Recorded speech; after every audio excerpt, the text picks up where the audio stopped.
Search என்கிற தலைப்பிலே நான் உங்களோடு கூட வருஷத்தின் இறுதியில ஆண்டவருடைய பாதத்தில் வருகிற ஜனங்களுக்கு நான் என்ன செய்தி கொடுக்க வேண்டும், வார்த்தை கொடுக்க வேண்டும் என்று காத்திருந்த போது கர்த்தர் உணர்த்தின அந்த காரியங்களை நான் உங்களோடு கூட பகிர்ந்து கொள்ள இருக்கிறேன். என்னுடைய வார்த்தைகள் இன்னைக்கு ரொம்ப சுருக்கமாக இருக்கும். ஸ்தோத்திரம். அடுத்தடுத்து சில காரியங்கள் இருக்கிறதுனால ஸ்தோத்திரம் வார்த்தைகள் சுருக்கமா இருக்கும். இந்த வேளையில செய்திக்குள்ளாக நாம் செல்ல போகிறோம். வாசிக்கலாம். அதாவது ஸ்தோத்திரம் ஒரு 4 காரியங்களை மாத்திரம் இன்றைக்கு நான் உங்களோடு பிலிப்பிய சபைக்கு அப்போஸ்தலனாகிய பவுல் எழுதின அந்த காரியங்களை நான் உங்களோடு கூட நான் பகிர்ந்து கொள்ள இருக்கிறேன்.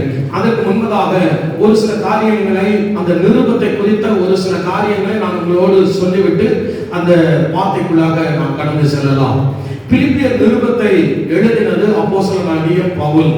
பிலிப்பியர் நிருபத்தை அவர் எங்கே எழுதினார், எங்கே வைத்து எழுதினார் என்று சொன்னால், அப்போஸ்தலனாகிய பவுல் சிறையிலே இருக்கும் பொழுது சிறைச்சாலையிலே வைத்து எழுதின நிருபம் தான் அந்த பிலிப்பியர் நிருபம். அதை யாருக்கு எழுதினார் என்று சொன்னால், பிலிப்பியர் சபைக்கு எழுதினார். அல்லேலூயா. இந்த பிலிப்பியர் நிருபத்திலே தான் விசுவாசிகளை குறித்து அந்த பவுல் குறையே சொல்லாமல் அந்த பவுல் அந்த நிருபத்தை எழுதினதை நாம் வாசிக்க முடிகிறது.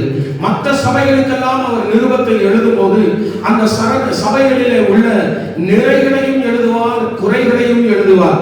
ஆனால் இந்த பிலிப்பி சபைக்கு நிருபத்தை எழுதும் போது அந்த சபைக்கு எந்த ஒரு குறையும் சொல்லாமல் விட்டுவிட்டார். ஏனென்றால் அந்த சபையிலே எந்த ஒரு ஒழுங்கீனங்களும் இருக்கவே இல்லை. சொல்லுங்க பார்க்கலாம்.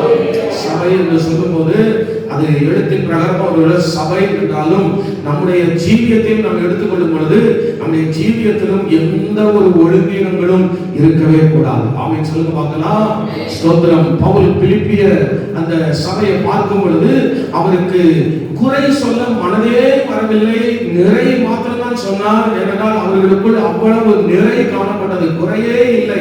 அதுபோல இந்த வருஷத்தின் இறுதியிலும் கூட ஒருவேளை நம்மை ஆவியில வளர்த்தின, ஜெபத்தில வளர்த்தின ஊழியர்கள் நம்மை பார்ப்பார்கள். ஆனால் அல்லது நம்மை மட்டும் ரட்சிப்பில நிலைநிறுத்தின ஆண்டவர் அவன் நம்மை ஒரு விஷயம் பார்ப்பார் என்று சொன்னால், நம்மிடத்துல எந்த ஒரு குறையோ குற்றமோ இல்லை என்று சொல்லக்கூடிய அளவிலே நாம் இந்த பிலிப்பி சபை போல ஒரு பூரண புருஷ அனுபவத்துக்குள்ளே நாம் வந்திருக்க வேண்டும். ஆமென் சொல்லுங்க பார்க்கலாம். அல்லேலூயா சொல்லுங்க பார்க்கலாம்.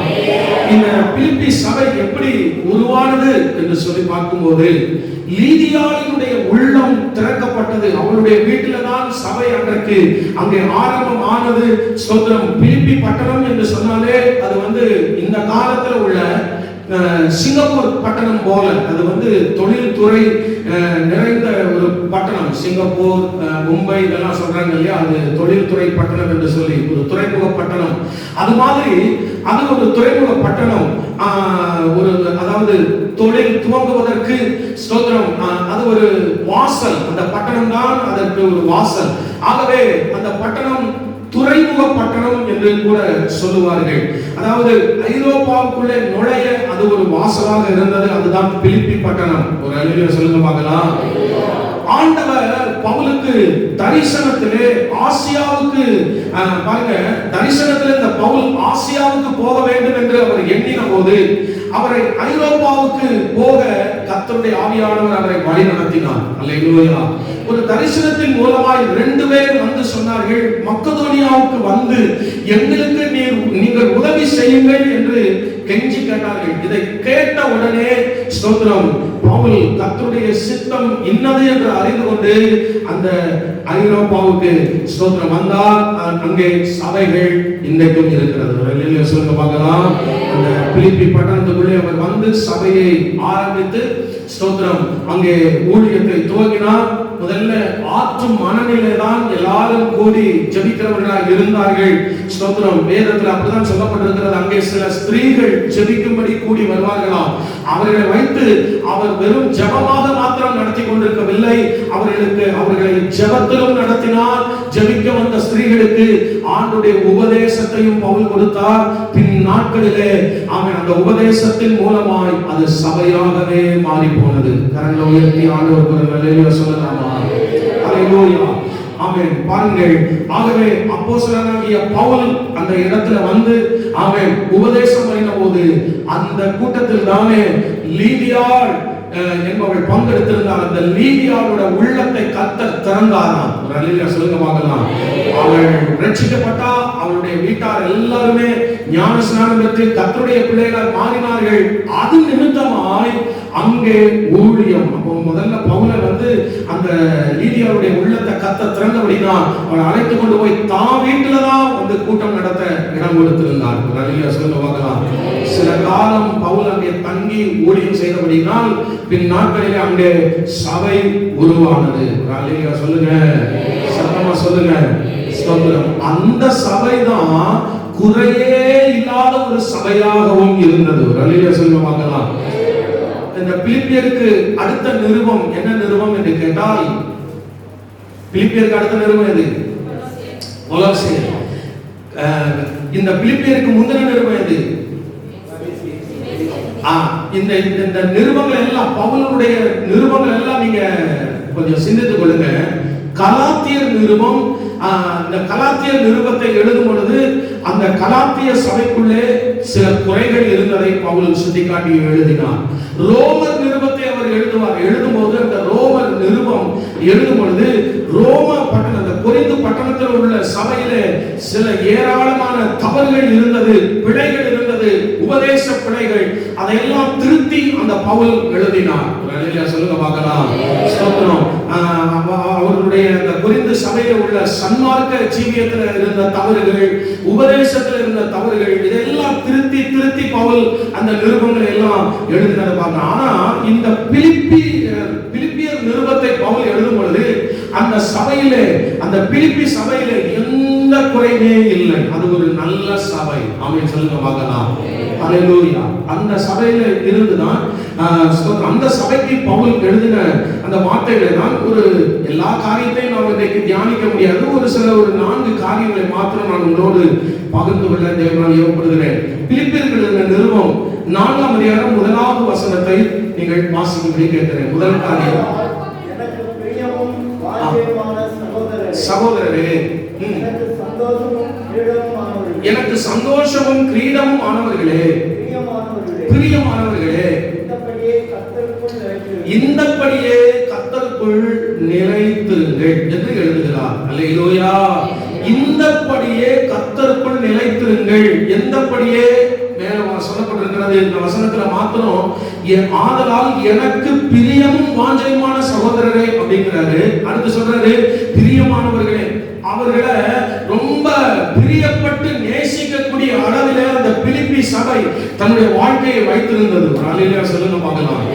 அல்லேலூயா. பவுல் அந்த சபையை நேசிக்கும்படி, பவுல் அந்த சபையில இருக்கிற விசுவாசிகளை எல்லாம் ரொம்ப பிரியமாய் வாஞ்சையாய் நேசிக்கும்படி அவர்கள் அந்த வாழ்க்கையை, தன்னுடைய ஜீவியத்தை வைத்திருந்தார்கள் என்பதாக நாம் இங்க பார்க்கிறோம். அதான் சொல்லுகிறார், எனக்கு பிரியமும் வாஞ்சையுமான சகோதரரே, எனக்கு சந்தோஷமும் கிரீடமுமானவர்களே. அந்த சபை மக்களை பார்க்கும்போது அவருக்கு சந்தோஷம் வந்திருக்கிறது. அவர் சொல்லுகிறார், நீங்க தான் எனக்கு சந்தோஷம், நீங்க தான் எனக்கு கிரீடமாய் இருக்கிறவர்கள், நீங்க எனக்கு வந்து பிரியமானவர்கள்.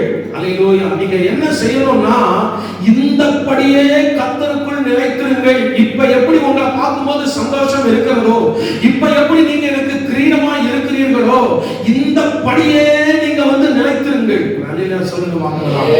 அல்லேலூயா. இந்த வருஷத்தை நம்ம வந்து ஜெபத்தோடு கூட துவக்கணும், விசுவாசத்தோடு கூட நாம் துவக்கணும். ஆரம்பத்துல எப்படி கர்த்தருக்கு பிரியமா இருந்தோமோ அதே போல இந்த முடிவு வரையிலும் நான் கர்த்தருக்கு பிரியமா இருந்தேன் என்று சொல்லுகிறவர்கள் அல்லேலூயா சொல்ல பார்க்கலாம். அல்லேலூயா. இன்னும் ஒரு 5 நாட்கள் தான் இருக்கிறது. 5 நாட்கள் முழுசு இல்ல, 28, 29, 30, 4 நாள் தான் இருக்குது. இன்னும் இந்த 4 நாளும் கூட கர்த்தருக்கு நம்ம பிரியமா நடந்துட்டோம் அப்படின்னு சொன்னா ஆண்டவர் அதிகமா நம்ம மேல சந்தோஷப்படுவார். ஆமென் சொல்லுங்க பார்க்கலாம். பவுல் சொல்றாரு, எனக்கு பிரியமும் வாஞ்சையுமான சகோதரரே, எனக்கு சந்தோஷமும் கிரீடமுமானவர்களே. எப்படி எல்லாம் அவர்களை புகழ்ந்து எழுதுகிறார் பாத்தீங்களா? அல்லேலூயா. ஸ்தோத்திரம். நாம் தேவனால் புகழப்படுகிற ஒரு ஜீவியம் செய்ய வேண்டும். ஆமென் சொல்லுங்க பார்க்கலாம். கர்த்தருடைய நாமத்துக்கு மகிமை உண்டாகும். நீங்கள் கிரீடமாகவே இருங்கள் கிரீடங்கள் அப்படின்னு சொல்லும்போது, கிரீடம் என்று சொன்னா அந்த அதாவது என்ன சொல்றது, அதை வந்து ஒரு மகிழ்ச்சிக்கு பயன்படுத்துவார்கள், சந்தோஷத்துக்கு அந்த கிரீடத்தை பயன்படுத்துவார்கள். அவன் அந்த கிரீடத்தை எடுத்து அப்படி தலையில சூட்டிட்டாலே ஒரு கம்பீரம் வரும், ஒரு மகிழ்ச்சி, ஒரு சந்தோஷம் ஆரவாரம் தன்னால வந்துடும். அது மாதிரி உங்களை நான் வந்து கிரீடமாக பார்க்கிறேன். நீங்க எப்போதுமே நீங்க எனக்கு கிரீடமா இருக்கணும், எப்பொழுதுமே எனக்கு நீங்க சந்தோஷமாக இருக்கணும், எனக்கு நீங்க வந்து வேதனைக்குரியவர்களாய் நீங்க மாறிவிடக் கூடாது என்பதிலே அந்த பவுல் ரொம்ப வாஞ்சையுள்ளவராக இருந்து அவர்களுக்கு சொல்லுகிறார், நீங்கள் எனக்கு கிரீடமா இருக்க, இந்த படியே கர்த்தருக்குள் நிலைத்திருங்கள். அல்லேலூயா சொல்லுங்க பார்க்கலாம். எவ்வளவா நீங்க கர்த்தரை பிரியப்படுத்தி இந்த வருஷம் ஆண்டீங்களோ அவருக்கு உண்மையா அவன் அந்த படியே நீங்க கர்த்தருக்குள்ள நிலைச்சிருங்க. ஆமென் சொல்லுங்க பார்க்கலாம். ஆமென். கர்த்தருடைய நாமத்துக்கு மகிமை உண்டாவதாக. பாருங்க ஸ்தோத்திரம். அப்ப பவுலுடைய கருத்து என்னன்னா, நீங்க வந்து எனக்கு சந்தோஷமாகவே இருக்கணும், எனக்கு கிரீடமாகவே இருக்கணும், கர்த்தருக்குள்ள நீங்க வந்து இந்த படியே நீங்க வந்து நிலைச்சிருக்கணும், இப்படியே நீங்க இருக்கணும், ஒரு நாள் மாறிடக்கூடாது. அல்லேலூயா. கர்த்தருடைய நாமத்துக்கு மகிமை உண்டாவதாக. கையை கொடுக்காட்டாலும் அவன் மற்றவங்க முகத்தை பார்த்தா சொல்லுங்க, நீங்க மாறிடாதீங்க. சொல்லுங்க பார்க்கலாம். ஆமென். நீங்க சந்தோஷமா நீங்க கிரீடமா எப்படி இப்ப இருக்கிறீங்களோ அது போலவே எப்போதும் காணப்படும். ஆமென் சொல்லுங்க பார்க்கலாம். அல்லேலூயா ஸ்தோத்திரம். பாருங்க, ஆனா இப்படியே இந்தபடியே நிலைத்திருங்கன்னு பவுல் ஒரு பக்கம் எழுதினாலும், நிலைத்திருப்பது என்பது என்னுடைய வாழ்க்கையில கொஞ்சம் கடினமா தான் இருக்கிறது. ஆமென். நிலைத்திருப்பதுங்கிறது கடினம் தான். சங்கீதக்காரன் எழுதும் பொழுது சங்கீதம் 15:1 நீங்கள் கவனித்து பாருங்கள். சங்கீதம் 15:1 பவுல் சங்கீதக்காரன் எழுதுகிறார், கர்த்தாவே யார் உம்முடைய கூடாரத்தில் தங்குவான், யார் உம்முடைய பரிசுத்த பர்வதத்தில் வாசம் பண்ணுவான், உத்தமனாய் நடந்து நீதியை நடப்பித்து மனதார சத்தியத்தை பேசுகிறவன் தானே. யார் இப்ப கர்த்தருடைய பர்வதத்தில் ஏறுவான், யாருடைய கூடாரத்தில் வாசம் பண்ணுவான் அப்படின்னு சொன்னா ஸ்தோத்திரம். பாருங்க, உத்தமனாய் நடக்கிறவன், அடுத்து நீதியை நடப்பிக்கிறவன், மனதார சத்தியத்தை பேசுகிறவன். ஆமென் சொல்லுங்க. பாருங்க, இன்னைக்கு வந்து பர்வதத்தில் ஏறுகிறது முக்கியம் அல்ல, பர்வதத்தில் நிலைச்சிருக்கணும். ஆமென் சொல்லுங்க பார்க்கலாம். சபைக்குள்ள வருகிறது முக்கியம் அல்ல, சபையில நிலைச்சிருக்கிறது அதைவிட முக்கியம். ஆமென் சொல்லுங்க பார்க்கலாம். அல்லேலூயா. கர்த்தருடைய நாமத்துக்கு மகிமை உண்டாவதாக.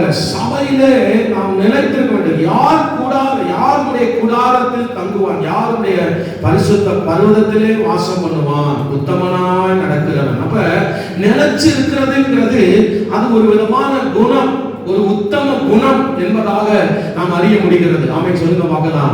நீங்க விசுவாசத்திலும் பரிசுத்தத்திலும் அன்பிலும் கர்த்தருக்குள்ளும் சபையிலும் உபதேசத்திலும் எல்லாவற்றிலும் நீங்க அப்படியே நிலைத்திருப்பீர்கள் என்று சொன்னால் அதுதான் உங்களுடைய உத்தம குணம். அல்லேலூயா சொல்லுங்க பார்க்கலாம். இந்த வருஷத்துல எவ்வளவாய் உங்கள் மூலமாய் அந்த உத்தம குணம் வெளிப்பட்டிருந்தது என்பதை கர்த்தர் இந்த வருஷத்தின் இறுதியில் பார்க்கிறார். ஆமென் சொல்லுங்க பார்க்கலாம். அல்லேலூயா. கர்த்தருடைய நாமத்துக்கு மகிமை உண்டாவதாக. அப்ப பாருங்க, உத்தம குணம் என்று சொல்லும் பொழுது பிலிப்பியர் 2ஆம் அதிகாரம் 22வது வசனத்தை நீங்கள் திருப்புங்க. பிலிப்பியர் 2:22. தகப்பனுக்கு பிள்ளை ஊழியம் செய்கிறது போல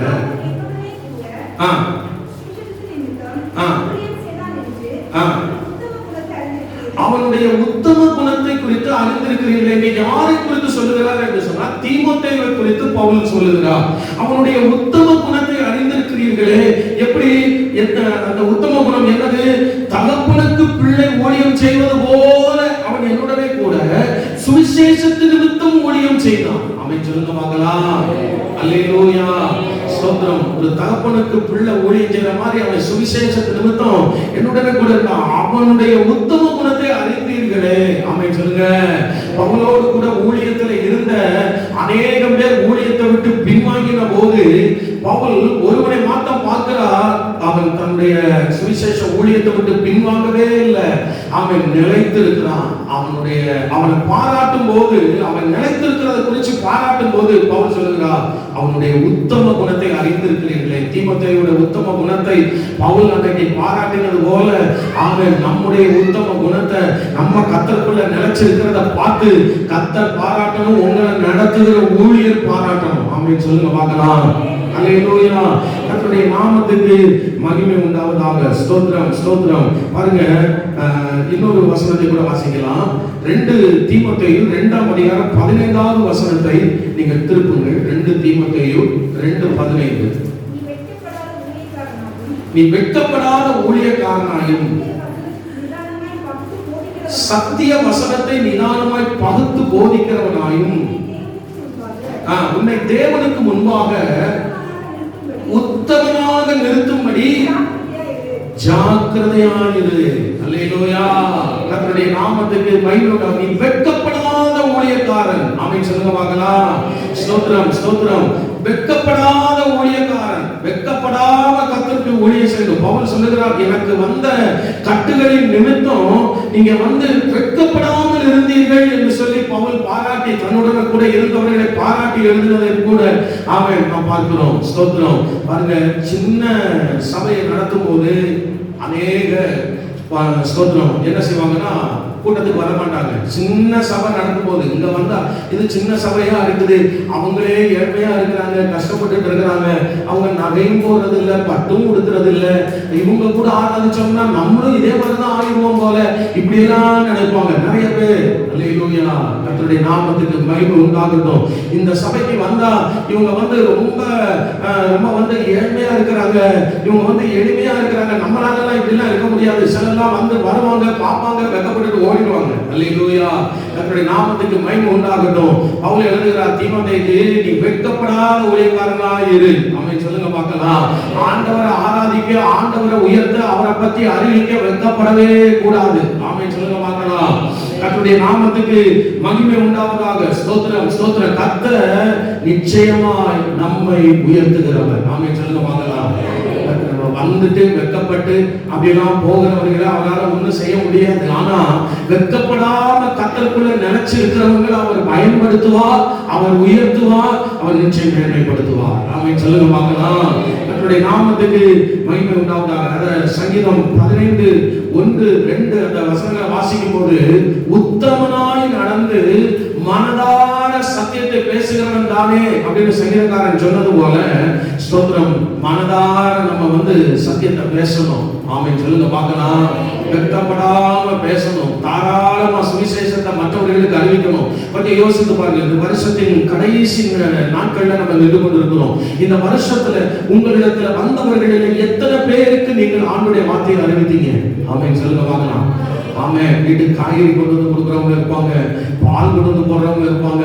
ஆமென் ஸ்தோத்திரம். உங்க நண்பர்கள் இருப்பாங்க, இன்னும் ஆமென் போகிற வருகிற வழிகளில் எல்லாம் எதிர சந்தித்தவங்க இருப்பாங்க. யார் யாருக்கெல்லாம் நீங்க ஆண்டுடைய வார்த்தையை நீங்க அறிவிச்சீங்க?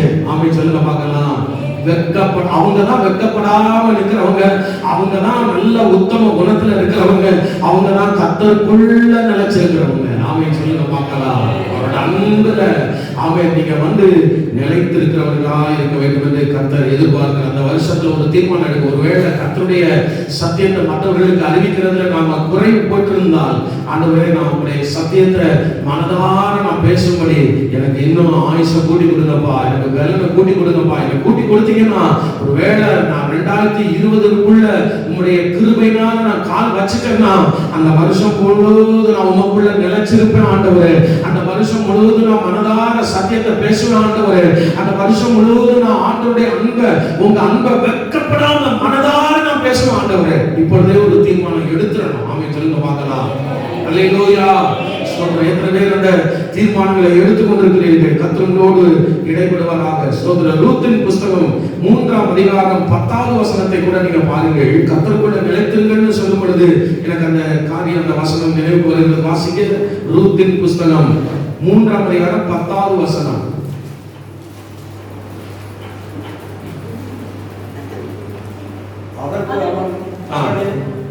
நீ கர்த்தரால் ஆசீர்வதிக்கப்படுவாயாக. ஆமென். நீ தரித்திரரும் ஐஸ்வரியவான்களுமான வாலிபர்களுக்கு பிறகே போகாததினால் உன் முந்தின நற்குணத்தை பார்க்கிலும் உன் பிந்தின நற்குணமும் உத்தமமாய் இருக்கிறது.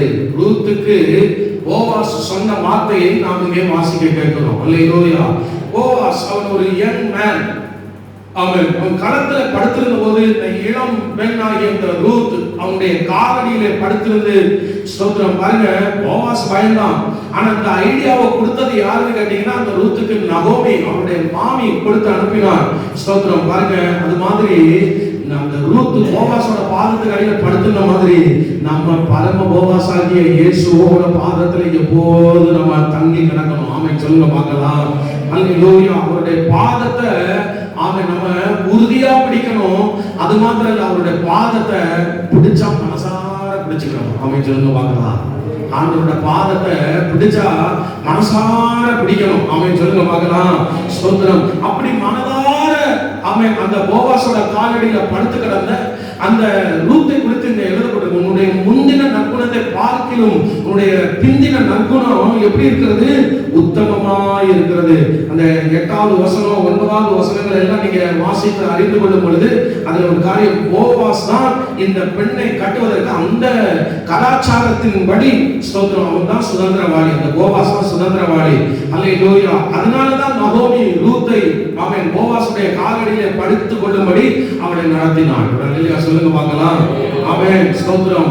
ஆமென். கர்த்தருடைய நாமத்துக்கு மகிமை உண்டாவதாக. அப்ப நம்ம இன்னைக்கு ஆண்டவரை பார்த்து சொல்லணும், ஆண்டவரே உம்முடைய பாதத்திலேயே யாருக்கு ஆமென் நம்ம சொல்ல முடியுமா? அந்த வருஷம் முழுவதும் நான் உங்க பாதத்திலேயே தான் நான் கிடந்தேன். அன்னைக்கு அந்த ரூத் எப்படி போவாஸோட பாதத்துல கிடந்தாலோ அது மாதிரி ஆண்டவரே நான் உங்க பாதத்துல தான் கிடந்தேன்னு அவன் எத்தனை பேர் தைரியமா சொல்ல முடியும்? ஒரு நாள் கூட நான் உண்மை விட்டு விலகல, ஒரு நிமிஷம் கூட நான் உண்மை விட்டு விலகல, உங்க பாதத்திலேயே தான் நான் கிடந்தேன் ஆண்டவரேன்னு எத்தனை பேர் சொல்ல முடியும்? ஆமென் சொல்லுங்க பார்க்கலாம்.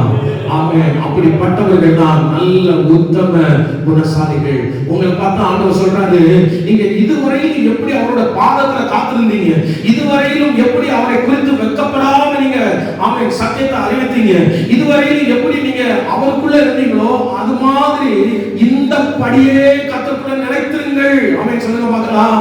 ஆமென். இந்த வருஷத்தின் கடைசியில கூட ஒரு விஷயம் ஆண்டவரை பார்த்து கேட்க போகிறோம். ஆண்டவரே உங்களுடைய நேச போர்வை என் மேல விரியும் ஆண்டவரே. ஆமென்.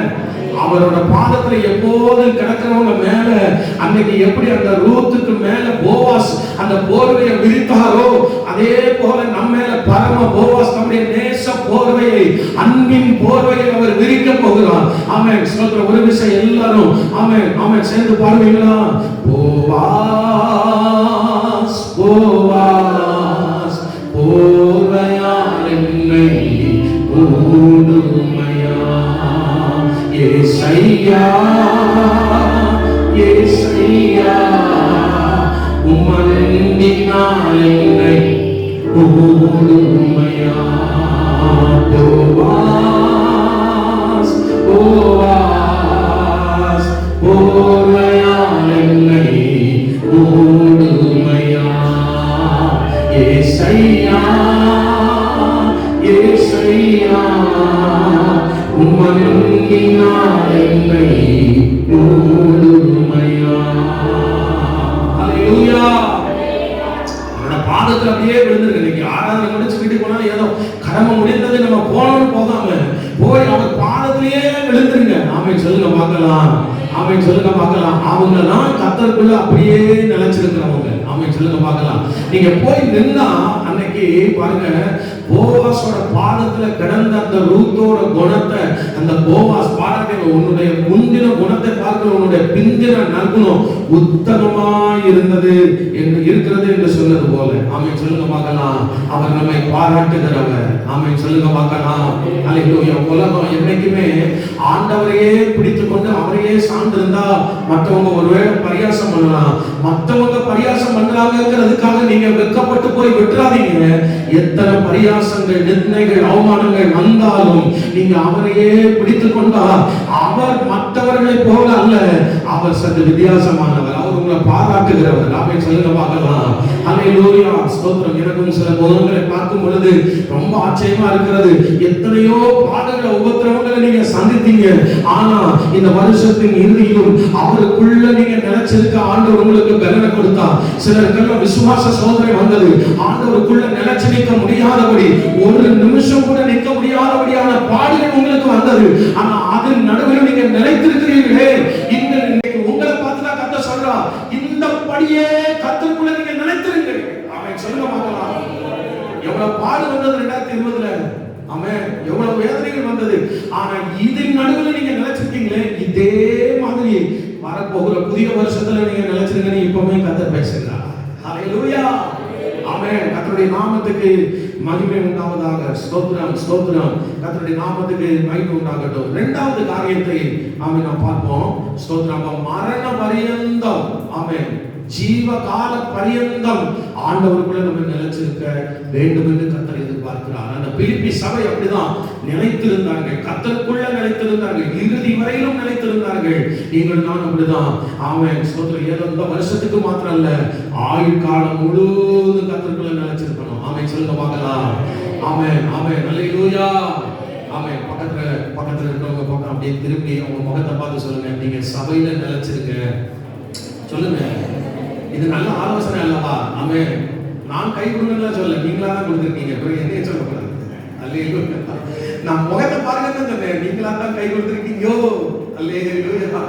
பாருங்க, நீங்க சபையில நிலைச்சிருங்க, நீங்க கர்த்தருக்குள்ள நிலைச்சிருங்க, நீங்க அன்புல நிலைச்சிருங்க, நீங்க விசுவாசத்துல நிலைச்சிருங்க. நீங்க என்னையவே பாக்குறீங்க, பக்கத்துல நான் சொன்னாலும் நீங்க சொல்லல. அல்லேலூயா. ஸ்தோத்திரம். மற்றவர்களுக்கு நம்ம கொடுக்கிற ஒரு நல்ல ஆலோசனை. ஆமென். சொல்லுங்க பார்க்கலாம். சரி, பிலிப்பியர் 2ஆம் அதிகாரம் 4வது வசனத்தை நாம் வாசிக்கலாம். இரண்டாவது என்ன காரியம்னா, பிலிப்பியர் 2:4. எல்லாரும் எடுத்துக்கோங்க.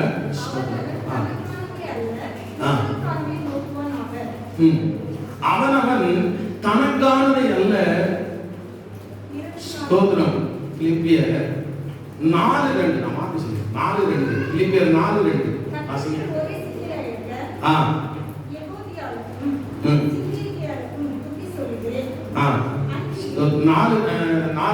எப்பொழுதும் கர்த்தருக்குள் எப்பொழுதும் சந்தோஷமா இருங்கள், சந்தோஷமா இருங்கள் என்று மறுபடியும் உங்களுக்கு சொல்லுகிறேன்.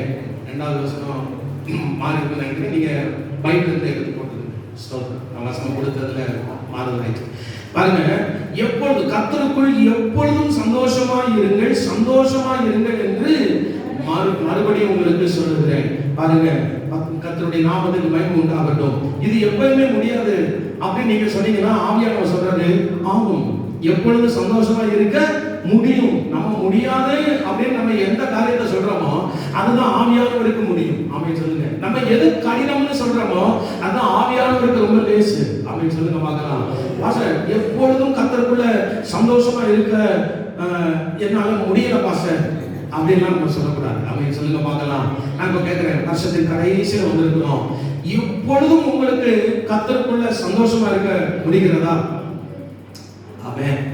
இதுக்கு ஒரு நல்ல ஆலோசனை இருக்கிறது. நீங்க இந்த பிலிப்பியருக்கு எழுதின நிருபத்தை நீங்க 2வது அதிகாரம், ஸ்தோத்திரம், அது நீங்க திருப்பி பார்த்தீங்கன்னா கர்த்தருடைய நாமத்துக்கு மகிமை உண்டாவதாக பவுல் எழுதுகிறார். ஸ்தோத்திரம். கர்த்தருடைய இயேசு கிறிஸ்து தமக்கு முன்பாக வைத்திருந்த சந்தோஷத்தின் பொருட்டு அவமானத்தை எண்ணாமல் அவர் என்ன செய்தாரா? ஸ்தோத்திரம். அவர் பொறுமையாய் சகித்தார். ஆமென். சொல்லுங்க பார்க்கலாம். அவர் நிந்தைய உபத்திரவங்கள் உங்களுக்காக எனக்காக அவர் பொறுமையாய் சகித்தார். காரணம் என்ன? தமக்கு முன்பாக வைத்திருந்த சந்தோஷத்தின் பொருட்டு. என்ன சந்தோஷம்? நான் இன்னைக்கு உபத்திரவப்பட்டேன்னா இந்த ஜனங்களுக்காக நான் பாடுபடுகிறேன், நான் இன்னைக்கு வேதனைப்படுகிறது இந்த ஜனங்களுக்காக தான், நான் இன்னைக்கு ஸ்தோத்திர ரத்தம் சிந்துகிற இந்த ஜனங்களுக்காக தான், இவர்களை நான் மீட்டுக் கொள்வேன், என் பிதா மீட்டுக் கொள்வா. அந்த சந்தோஷத்தை தன்னுடைய மனக்கண்களுக்கு முன்பாக வைத்திருந்தார். ஆமென். சொல்லுங்க பார்க்கலாம். ஹalleluya.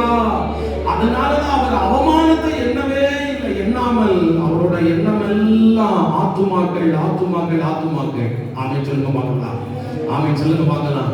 அப்ப இயேசுவால உபத்திரவத்தின் நேரத்திலும் சந்தோஷமா இருந்திருக்க முடிந்திருக்கிறது என்று சொன்னால் நம்ம எல்லாம் அவரோட பிள்ளைகள். ஆமென். சொல்லுங்க பார்க்கலாம். உபத்திரவத்திலும் ஆமென் நம்ம என்ன செய்யணும்னா சந்தோஷமா இருக்கணும். எப்பொழுதும் கர்த்தருக்குள்ள நிலைச்சிருக்கணும், எப்பொழுதும் கர்த்தருக்குள்ள சந்தோஷமா இருக்கணும். இந்த பிலிப்பி சபை எப்பொழுதும் சந்தோஷமா இருந்த ஒரு சபை. ஆமென். சொல்லுங்க பார்க்கலாம். ஒரு நல்ல ஆவிக்குரிய குடும்பத்துக்கு அடையாளம் என்னன்னா எப்பொழுதும் உங்க கர்த்தருக்குள்ள சந்தோஷமா இருந்திருப்பாங்க. இந்த வருஷத்துல கொஞ்சம் நீங்க யோசித்து பாருங்க, எவ்வளவு பாடுகள் வந்தது, எவ்வளவு வியாதிகள், எவ்வளவு போராட்டங்கள், எவ்வளவு பிரச்சனைகள் வந்தது. ஆனாலும் நீங்க கர்த்தருக்குள்ள சந்தோஷமா இருந்தீங்களா? அப்படி அப்படி இருந்தீங்கன்னா இப்படியே கர்த்தருக்குள்ள நினைச்சிருங்க. ஆமென் சொல்லுங்க பார்க்கலாம். இப்படியே நீங்க கர்த்தருக்குள்ள சந்தோஷமா இருங்க. ஆமென் சொல்லுங்க பார்க்கலாம். ஹalleluya. ஸ்தோத்திரம் ஸ்தோத்திரம் ஸ்தோத்திரம். சந்தோஷமாயிருங்க, எப்பொழுதும் சந்தோஷமாயிருங்க. கரங்களை பாடுமா. சந்தோஷமாயிருங்க, எப்பொழுதும் சந்தோஷமாயிருங்க. உயர்வானாலும் தாழ்வானாலும், உயர்வானாலும் தாழ்வானாலும், சர்வவல்ல தேவன் நம்மோடு இருக்கிறார். சர்வவல்ல தேவன் நம்மோடு இருக்கிறார். சந்தோஷமாயிருங்க, எப்பொழுதும் சந்தோஷமாயிருங்க. சந்தோஷமாயிருங்க, எப்பொழுதும் சந்தோஷமாயிருங்க. ஹalleluya. கர்த்தருக்குள்ள நல்ல சந்தோஷமா இருக்கிறவங்க சத்தமா ஹalleluya சொல்லுங்க பார்க்கலாம். ஹalleluya. எப்பொழுதும் நீங்க கர்த்தருக்குள்ள சந்தோஷமா இருங்க. சிலருக்கு சில மகிழ்ச்சியான காரியங்கள் நடந்தா மாத்திரமே சந்தோஷம். ஆனா சிலருக்கு எப்பொழுதுமே சந்தோஷம் இருந்துட்டு இருக்கும். இதுல எது உண்மையான அன்பு தெரியுங்களா? எப்போதுமே சந்தோஷமா இருக்கிறவங்க. ஆமென் சொல்லுங்க பார்க்கலாம். ஹalleluya. ஸ்தோத்திரம். எப்பொழுதுமே சந்தோஷமா இருக்கிறவங்கன்னா அதை நான் எப்படி சொல்லுகிறேன் அப்படின்னா, ஆண்டவருடைய சமூகத்துல போய் அவங்க அழுகிறவர்களாக அல்ல, எப்போதும் சிரித்து சந்தோஷமா, அது மனுஷர் பார்வையிலே சரி தேவனோட பார்வையிலே சரி, எப்போதும் அவங்க சந்தோஷமா இருந்துட்டு இருப்பாங்க. ஆமென் சொல்லுங்க பார்க்கலாம். ஒரு நல்ல தேவ பிள்ளைய மற்றவர்கள் பார்க்கும்போது அவங்க முகம் அழுது அவருடைய கண்ணீர் வடிச்சு சோகமா அப்படி இருக்கவே கூடாது. நம்ம முகத்துல ஒரு சந்தோஷம், பேச்சுல ஒரு சந்தோஷம் நமக்கு எப்போதும் இருந்துட்டே இருக்கணும். ஆமென் சொல்லுங்க பார்க்கலாம். இந்த சந்தோஷம் எப்படி வரும் அப்படின்னு கேட்டீங்கன்னா, விசுவாசம் உள்ளவர்களால தான் சந்தோஷமா இருக்க முடியும். விசுவாசம் இல்லாதவங்களுக்கு சந்தோஷம் வராது. ஆமென் சொல்லுங்க பார்க்கலாம். அப்ப எப்பொழுதும் கர்த்தருக்குள்ள சந்தோஷமா இருக்கணும்னா நம்முடைய இருதயத்தை எப்பொழுதும் விசுவாசமா இருக்க நாம பக்குவப்படுத்திக் கொள்ளணும். ஆமென் சொல்லுங்க பார்க்கலாம். எப்பொழுதும் அவரோட வார்த்தையை பிடித்துக் கொள்ளுங்க, வார்த்தையை சார்ந்து கொள்ளுங்க, அவரோட பிரசன்னத்தை சார்ந்து கொள்ளுங்க, ஆவியானவரை சார்ந்து கொள்ளுங்க. இந்த சந்தோஷம் உள்ளத்துக்குள்ள ஊறிட்டே இருக்கும். ஆமென் சொல்லுங்க பார்க்கலாம். ஸ்தோத்திரம். கர்த்தருடைய நாமத்துக்கு மகிமை உண்டாவதாக. அடுத்ததாக மூன்றாவது பிலிப்பியர் 4:6. பிலிப்பியர் 4:6.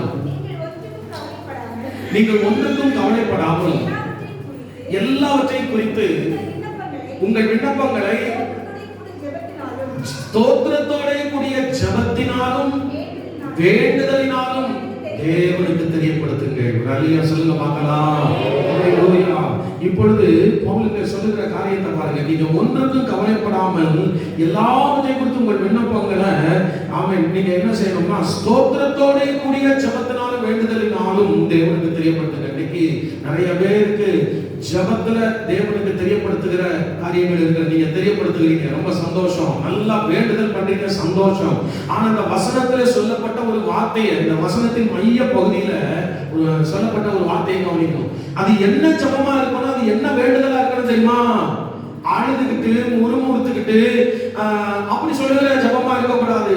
ஆமென் சொல்லுங்க பார்க்கலாம். அது என்ன ஜெபம்னா ஸ்தோத்திரத்தோட கூடிய ஜெபம், ஸ்தோத்திரத்தோட கூடிய வேண்டுதல். அல்லேலூயா.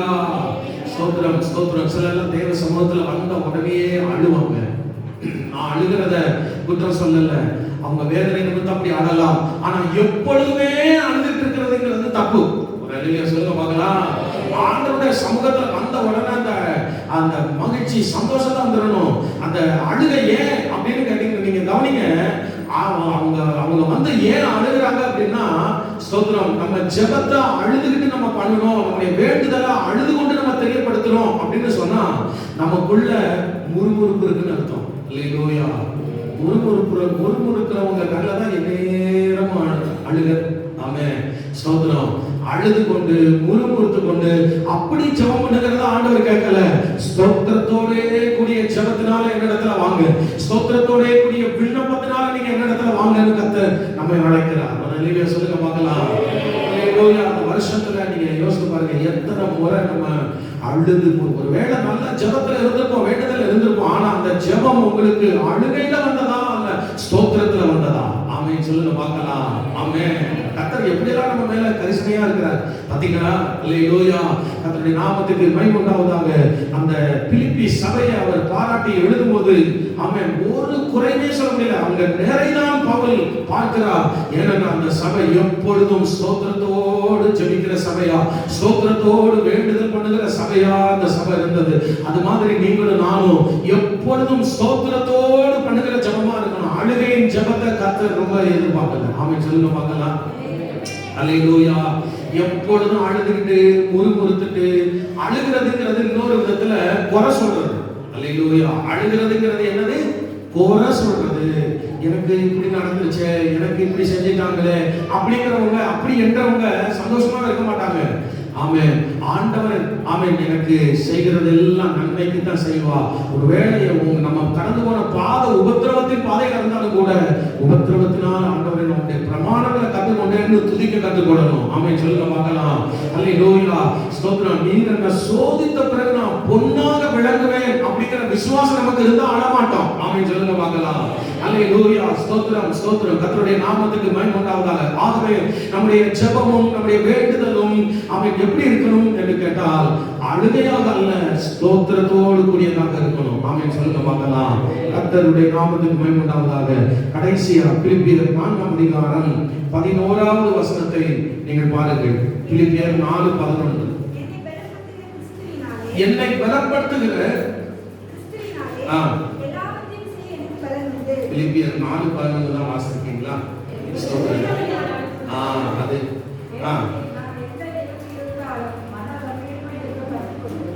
பிலிப்பியர் 4:11. என் குறைச்சலினால் நான் இப்படி சொல்லுகிறது இல்லை, ஏனெனில் எந்த நிலைமையில் இருந்தாலும் மனரம்யமாய் இருக்க கற்றுக்கொண்டேன். அல்லேலூயா. கர்த்தருடைய நாமத்துக்கு மகிமை உண்டாவதாக. பவுல் சொல்லுகிறாரு, எந்த நிலைமையிலும் ஸ்தோத்திரம் நான் மனரம்யமாய் இருக்க கற்றுக்கொண்டேன். அல்லேலூயா. கர்த்தருடைய நாமத்துக்கு மகிமை உண்டாவதாக. ஸ்தோத்திரம். பக்கத்துல இருக்கிறவங்க கொஞ்சம் திரும்பி பாருங்க. எல்லா நிலையிலும் இந்த வருஷத்துல நான் சொல்ல கேளுங்க, சூழ்நிலை மாறி மாறி வந்தது. சொல்லுங்க. பிரச்சனைகள் மாறி மாறி நம்ம சந்தித்தோம். தேவைகள் நிறைய இருந்தது. ஆனா எல்லா நிலையிலும் மனரம்யமா இருந்தீங்களா? அல்லேலூயா. ஸ்தோத்திரம். பவுல் சொல்றாரு, எந்த நிலையிலும் நான் மனரம்யமா இருக்க கற்றுக்கொண்டேன். சிலர் எப்ப பார்த்தாலும் எனக்கு கூட இருக்கிறவங்க சரியில்லை, அவங்க சரியில்லை, கணவர் சரியில்லை, மனைவி சரியில்லை, பிள்ளை சரியில்லை, அது சரியில்லை, இது சரியில்லை. இப்படி இல்லை. அவன் இந்த வருஷம் முழுவதும் நம்ம அது சரியில்லை இது சரியில்லைன்னு சொல்லி நம்ம குறை சொல்லி இப்படி திருப்தியற்ற நிலைமையில கழித்திருந்தா இன்னைக்கு ஒரு தீர்மானம் எடுப்போம். ஆண்டவரே, பவுல போல நான் எந்த நிலைமையிலும் மனரம்யமா இருக்க எனக்கு நீங்க கத்துத்தாங்கப்பா. ஆமென் சொல்லுங்க பார்க்கலாம். மனரம்யமா நம்ம இருக்கணும். மனரம்யமா. ஆமென். கர்த்தருடைய நாமத்துக்கு மகிமை உண்டாவதாக. சிலர் இருக்கும்போது ஒரு மாதிரி இருப்பாங்க, இல்லாத போது வேற மாதிரி இருப்பாங்க. நம்ம அப்படி மாறக்கூடாது. ஆமென் சொல்லுங்க பார்க்கலாம். இருக்கும்போது எப்படி இருந்தீங்களோ அது மாதிரி இல்லாத போது இருங்க. ஆமென். அதான் மனரம்யம். மனரம்யம்னா ஆமென் உள்ளம் பூரிக்கிறது, சந்தோஷமா இருக்கிறது. இருக்கும்போது மாத்திரம் அப்படி சந்தோஷமா இருந்தது, இல்லாத போது முகம் மாறலாம் பார்த்தோன்னே கண்டுபிடிச்சிருவாங்க. ஓ, இப்ப அங்க கொஞ்சம் குறைஞ்சு போச்சு பாருங்க. அப்படி காட்டக்கூடாது. ஆமென். இந்த வருஷத்தின் துவக்கத்துல இருந்து முடிவு மட்டும் பல சூழ்நிலைகள் மாறி மாறி வந்தது. தேவைகள் நிறைய இருந்தது. ஆனா ஆண்டவரை நான் எப்பொழுதும் நான் மனரம்யமா நான் உங்ககிட்ட இருந்து ஆண்டவரை எத்தனை பேரால சொல்ல முடியும்? அந்த மனரம்யமா இருந்த உங்ககிட்ட இருந்துதான் பாட்டுகளும் துதிகளும் ஸ்தோத்திரங்களும் வந்துகிட்டே இருக்கும். அவங்க வாயில குறைய வராது. ஆமென் சொல்லுங்க பார்க்கலாம். மனரம்யம். உங்க வீட்டுக்குள்ள அந்த மனரம்யம் இருக்கா? ஆமென் ஸ்தோத்திரம். உங்க தனிப்பட்ட வாழ்க்கையில உங்க இருதயத்துல அந்த மனரம்யம் இருக்குதா? இல்லனா இப்ப இந்த வருஷத்துல கேட்டு ஆண்டவரே நான் எப்பொழுதும் இப்படிப்பட்ட ஒரு இருதயத்தோடு நான் போயிடக்கூடாதுப்பா, புதிய வருஷத்துக்குள்ள வரக்கூடாதுப்பா, ஒரு மனரம்யத்தோடு நான் அடுத்த வருஷத்துக்குள்ள கால் வைக்கணும். ஆமென் சொல்லுங்க பார்க்கலாம். அல்லேலூயா. நான் மனரம்யம் உள்ளவன். நான் பாடுனா நம்முடைய பாட்டுல ஒரு மனரம்யம், ஜெபம்னா ஜெபத்துல ஒரு மனரம்யம், ஆண்டவருடைய சமூகத்துல அதாவது வேலை செய்த அந்த வேலையில ஒரு மனரம்யம், மன திருப்தி. ஆமென் சொல்லுங்க பார்க்கலாம். ஸ்தோத்திரம். நல்லா நான் திருப்தியா பாடுனேன், நல்லா நான் திருப்தியா நான் ஆண்டவரை துதிச்சேன், திருப்தியா ஆண்டவரை தேடின ஒரு மனரம்யம் எனக்குள்ள இருக்கு அப்படின்னு சொல்றவங்க மாத்திரம் சத்தமா நிலையில சொல்லுங்க பார்க்கலாம். கர்த்தர் சொல்றாரு, இந்த படியே நீங்க கர்த்தருக்குள் நிலைத்திருங்கள், மகிமைப்படுவாராக. 4 காரியங்களை நான் உங்களோடு சொன்னேன். ஆமென். நீங்கள் நிலைத்திருங்கள், சந்தோஷமாய் இருங்கள். அடுத்தது தெரியப்படுத்துங்க, தேவனுக்கு எதையும் தெரியப்படுத்துங்கள். அடுத்ததாக மனரம்யமாயிருங்கள். அல்லேலூயா. இந்த 4 காரியங்களை கொண்டு கர்த்தர் நம்மோடு பேசியிருக்கிறார். ஒரு நிமிஷம் நாம் எல்லாம் கண்களை மூடி ஆண்டவரை நோக்கி ஹல்லேலூயா, ஸ்தோத்திரம் ஸ்தோத்திரம் ஸ்தோத்திரம் எல்லாரும் கேட்கலாமா? அந்த பிலிப்பி சபை எப்படி பவுலால குறையே சொல்ல முடியாத அளவுல ஒரு நிறைவுள்ள சபையாக காணப்பட்டதோ, அதுபோல ஆண்டவரே என்னையும் ஒரு நிறைவுள்ள பாத்திரமா என்ன நீங்க இன்னும் வைக்கணும் ஆண்டவரே. அல்லேலூயா, ஸ்தோத்திரம் ஸ்தோத்திரம் ஸ்தோத்திரம் ஸ்தோத்திரம். என் கூட இருக்கிறவங்க ஆமென் எனக்குள்ள நிறைவை பார்க்கணும் ஆண்டவரே. என்னை ரட்சித்த ஆண்டவரே, இது எப்பொழுதும் எங்களை காண்கிற தேவனாக இருக்கிறீர். எங்களை பார்க்கும்போது அப்பா உங்க பார்வையில நான் ஆண்டவரே குறை உள்ளவனா இருக்கக்கூடாது ஆண்டவரே, குறை உள்ளவனா இருக்கக்கூடாது ஆண்டவரே. எப்பொழுதும் நிறைவானவர்களாக நாங்கள் காணப்படணும்ப்பா. ஹalleluya ஹalleluya ஹalleluya. கேளுங்க கேளுங்க. ஹalleluya, ஸ்தோத்திரம். குறைகளை நிறைவாக்குகிற அந்த மகிமை, குறைகளை நிறைவாக்குகிற அந்த மகிமை, தேவ பிரசன்னம் அப்பா அப்பா அப்பா இறங்கட்டும். ஹalleluya ஹalleluya ஹalleluya. ஷபபப நகரப நகரப நகரப. ஹalleluya. குணங்களில் ஒரு மாற்றம், வாழ்க்கையில் ஒரு மாற்றம் இந்த வருஷத்தின் இறுதியில எனக்கு வேணும் ஆண்டவரே. கேளுங்க கேளுங்க, கர்த்தரிடத்துல கேளுங்க. ஆமென் ஆமென். லமா ஷண்டலா தேவா லகா துரபா லகா நமா. பிரைஸ் அல்லாஹ் பிரைஸ் அல்லாஹ். கொஞ்ச நேரம் ஆண்டவருடைய சமூகத்துல ஆமென், நமக்கு நல்ல நேரம் இருக்கிறது. எல்லாரும் ஜெபிங்க, எல்லாரும் ஜெபிங்க. ஆமென் ஆமென். ஷபபப நகரப துரபா லகா துரபா லகா நமா. ஆமென். ஹalleluya ஹalleluya.